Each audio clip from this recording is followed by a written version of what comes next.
Hi, welcome to Martial Mind Mastery. I firmly believe that in order for any coaching tools to be effective, you need to first master yourself. In Kung Fu, we call this the first battle. In mastering yourself, the paradox is that it's an ongoing journey. So the realization is that you never really arrive. You're continuously learning and cultivating new skills.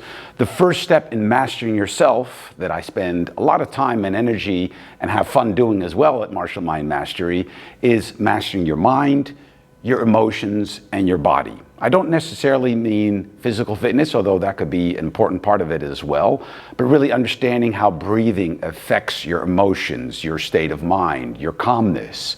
So the first step is mastering the mind. When you master your mind, you're able to react or respond, I should say, from a better place. I like to incorporate modern Western science together with principles and concepts from martial arts. My experience is close to 40 years in that. I'm a fourth degree black belt in Wing Chun Kung Fu. So there's a lot of concepts and principles that you'll hear throughout my methodology that relate directly to martial arts. It doesn't mean you necessarily have to have an interest in doing any martial arts. We're not going to be doing Kung Fu moves, things like that. We are going to be using, as I mentioned already, concepts and principles. So from the modern Western psychology part, science part, I incorporate psychology, and we use the emotional triad. The emotional triad is something I incorporate that will help you to really master your mind to bring you in the most optimal state. Let's be honest, when we make a decision, when we plan something, we want to be in the most optimal state. Often we find that we make decisions or take actions from a less than optimal state. So the first step is really creating this optimal state. How do we do that? As I mentioned, the emotional triad. The emotional triad is made out of, that's why it's a triad, three things. The first one is your focus. What is your focus on?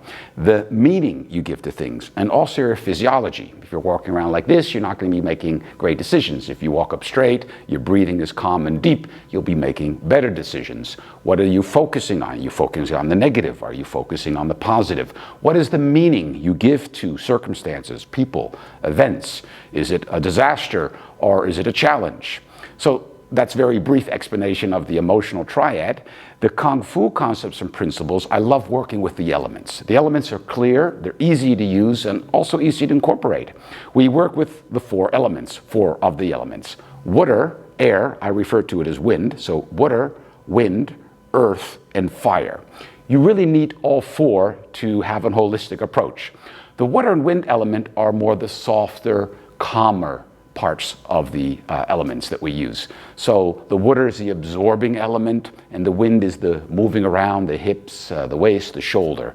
Together, they're more the calm, relaxed elements that we incorporate. So they have a physical side to them, but they also have an emotional side to them. If you're very calm, relaxed, you're able to give with, to respond from a calmer place.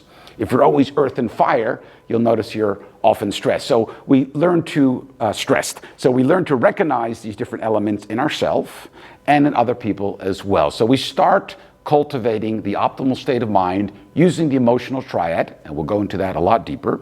And then we also incorporate the four of the elements. So the water, wind, earth, and fire. It doesn't necessarily mean that the earth and fire elements are always per definition negative. They can also be very positive. Sometimes you need to stand your ground or stand up for equal justice. Sometimes you need to move a little bit faster. So it's really understanding which element you want to use in any particular situation as a response to a circumstance, an event, or even to an individual or to a group of people. So we learn to understand the elements, recognize them in ourselves, and also recognize them in others so that we can respond from an optimal state of mind, mentally, emotionally, and physically. I'd love to take you on this journey, go a little deeper with you in our next lesson. Looking forward to seeing you there.